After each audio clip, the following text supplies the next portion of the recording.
I'm Ben Meiselas from the MeidasTouch network. One of the places where Donald Trump's abusive and malignant narcissism is displayed, aside from everywhere, is very specifically in some of these social media posts that he makes, where he goes and he thanks the various grand juries that are criminally investigating him, because in his malignant narcissistic mindset, in his abuser mentality, he's trying to tell the people who he is battering, who he is shaming.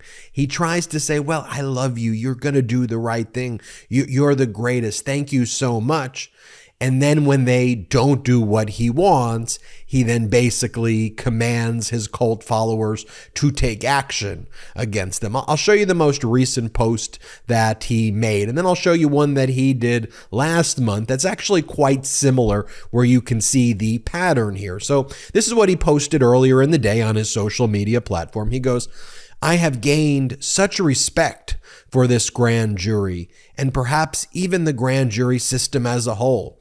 The evidence is so overwhelming in my favor and so ridiculously bad for the highly partisan and hateful district attorney that the grand jury is saying, hold on, we are not a rubber stamp, which most grand juries are branded as being.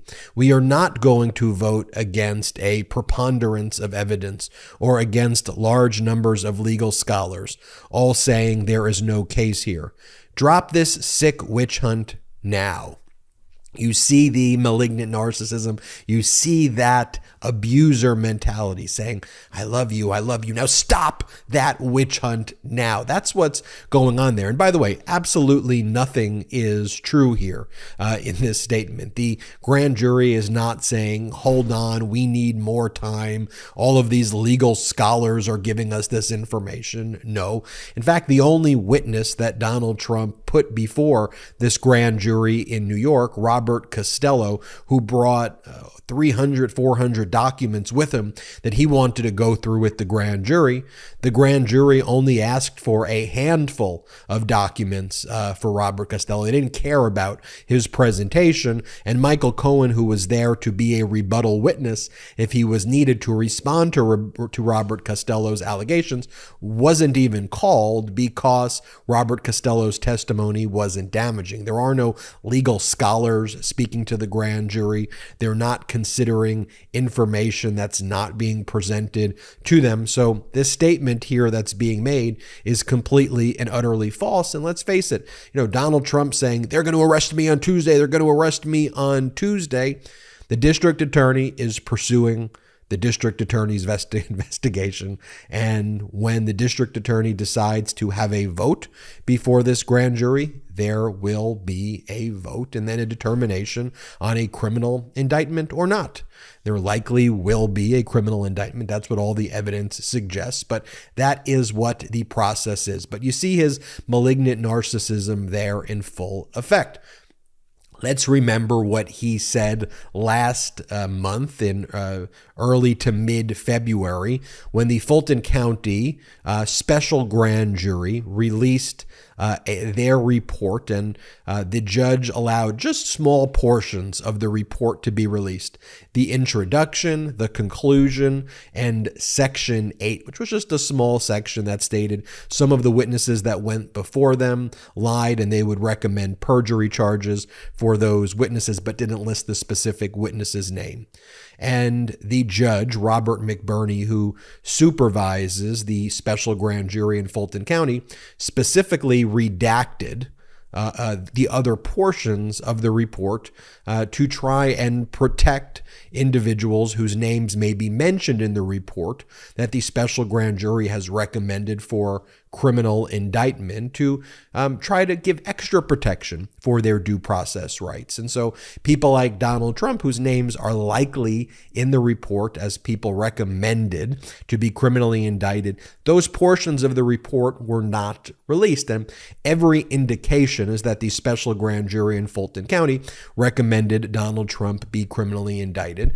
It's just all of those portions are redacted for now.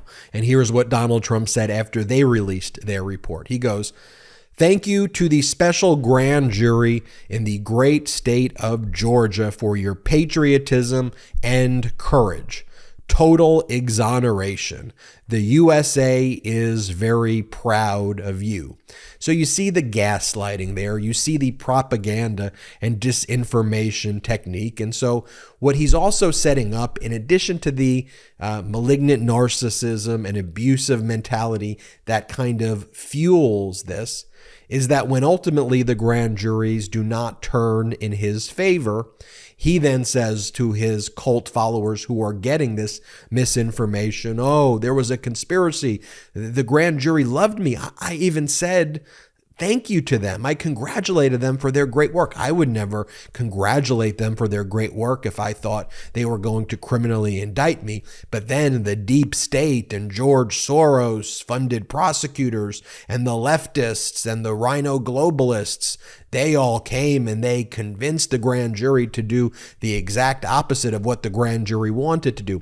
That's how he sets up these conspiracies, and he does them intentionally and kind of builds these poison pills in the minds of his cult followers with this disinformation. Look, there's a reason why he calls his social media platform Truth Social. By the way, the same name that the Soviet Russian propaganda arm, their main periodical was called Pravda, which translates to truth, when in fact they are spreading the opposite of the truth. It would make George Orwell say, I couldn't even predict that in 1984. But here are Donald Trump's other posts as he then says, oh, I love the grand jury. Thank you, grand jury. By the way, I'm sure special counsel Jack Smith is happy to hear how much you love the grand jury process. Thank you for sharing that with special counsel Jack Smith. Here's the next post that he makes. He goes, 80% of the public think that former President Donald J. Trump is being treated very unfairly for political reasons and due to the fact that he is leading in the polls. 20% disagree with that. I say these prosecutorial scams and hoaxes are all about election interference, and Republicans must get tough and smart. You see, because he knows he's going to lose in 2024, he knows that he's a big loser. What he's now trying to establish, because it's the ultimate victim mentality, is that because I was criminally prosecuted, that's why I lost. Otherwise, look, 80% of the public thinks that this was wrong. By the way, he's just making up fake polls at this point. I mean, if you go through the types of polls that he's citing, there's not 80% of people that say that. I mean, look at the polls that he's been citing recently.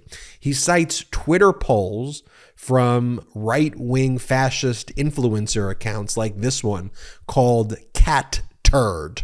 Cat Turd, literally the big Republican influencer account. Is not, you remember when it used to be like a magazine written by these think tanks? And no, it's written by an account called Cat Turd, and it's a photo of a cat. And it says, who will you be voting for in 2024 Republican primary?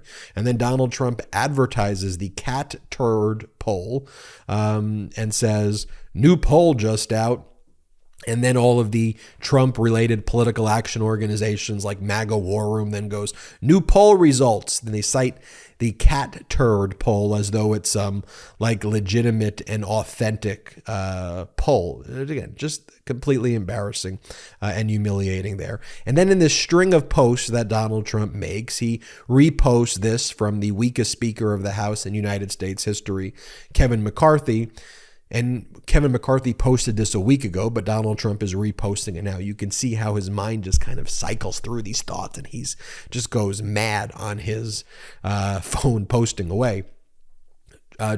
Speaker Kevin McCarthy goes, here we go again, an outrageous abuse of power by a radical DA who lets violent criminals walk as he pursues political vengeance against President Trump.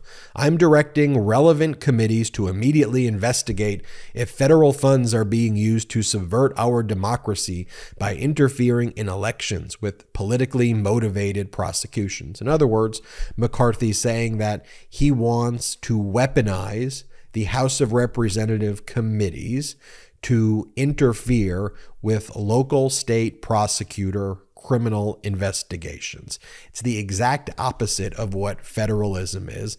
It's the exact opposite of when Republicans say that they're for small government and they don't want big government to interfere. They're having congressional committees interfere with criminal investigations at a local level against Donald Trump, their cult leader. And then when you want to see what that message inspired, when he said, we're having all these, I'm directing the congressional committees to take action. Well, here's the House Judiciary GOP account. You see it right there. And the House Judiciary GOP account does eyeball emojis because they are completely immature and not serious people, to a press release by some organization called America First Legal. And America First Legal announced, America First Legal has opened an investigation into the New York County District Attorney's Office to obtain internal and external communications regarding the prosecution. And the House Judiciary official account does eyeball emojis. Well, America First Legal. Who's America First Legal? There's America First Legal. So America First Legal is just the organization that Stephen Miller created. I think he's one of two people listed on the leadership page of some political organization or some nonprofit or whatever they're calling them, whatever their structure is. So the House Judiciary GOP is reposting that some random organization that has authority to do nothing has run by Stephen Miller, is opening up an investigation. It doesn't have subpoena. What do you mean you're opening up an investigation? Okay. You're just writing a press release and saying you're opening up an investigation. I mean, the behavior is just so clownish, fascist clownish, because I don't want to offend clowns, but just look at this behavior, and that's what they're citing. You know, it's like Judicial Watch is the group that the MAGA Republicans are like, Judicial Watch said this. Right? Judicial Watch, run by Tom Fitton. Tom Fitton is not a lawyer, and he's like the main legal scholar, a non-lawyer that's advising the MAGA Republicans on all of this nonsense that they that they pursue, and all of this kind of right-wing extremism and all of these unconstitutional theories. You got Tom Fitton advising them, a non-lawyer. By the way, the chairman of the Judiciary Committee, who the MAGA Republicans appoint, Jim Jordan, never passed the bar exam. He graduated from a law school, but then I'm not even sure if he took the bar exam. He certainly never passed the bar exam. You know, and as a lawyer who has passed the bar exam, and I think I passed it many, many, many years ago, probably 12 years ago at this point, do I think the bar exam makes you a better lawyer that you pass it? I truthfully don't. But is it the kind of competency exam set forth in each state that licenses lawyers so that they could become practicing lawyers in the state? Yes, we haven't created a system that's better than the bar exam, but the bar exam is basically the minimal threshold of demonstrating competency to legally practice law in the state. So of all of the people that the MAGA Republicans could have put as the chair of the Judiciary Committee, they pick someone who never passed a bar examination or may never have taken it. Why wouldn't you take it? Especially, and here's the thing. I think you could be very successful as a lawyer without taking bar exams. I want to make that very, very clear, and go on to have successful careers. But do you have to then lead the Judiciary Committee of all the committees? That's the committee, the person who hasn't passed a bar exam? That's the thing. We have to have these discussions about who these MAGA Republicans are. We need qualified people, and we need to stop the gaslighting, and we need to have these real conversations that we're having here on the MeidasTouch Network. Please hit subscribe. We're on our way to 1 million subscribers thanks to your incredible support. So please hit subscribe. Also, check us out at patreon.com/MeidasTouch, patreon.com/MeidasTouch. We've got a lot of great content on our Patreon, but most importantly, it helps fund this independent platform. Also, we're on our way to 1.5 million subscribers. Help us hit that goal by hitting the subscribe button. It's free. And wherever you get your audio podcasts, please subscribe to the MeidasTouch podcast. Just search on audio MeidasTouch and subscribe there. And also you can check out the MeidasTouch on Instagram. Until next time, I'm Ben Meiselas. Thank you so much for watching. Lock him up! Indictment season is upon us. Celebrate with the new Indictment season t-shirt and v-neck exclusively at store.meidastouch.com.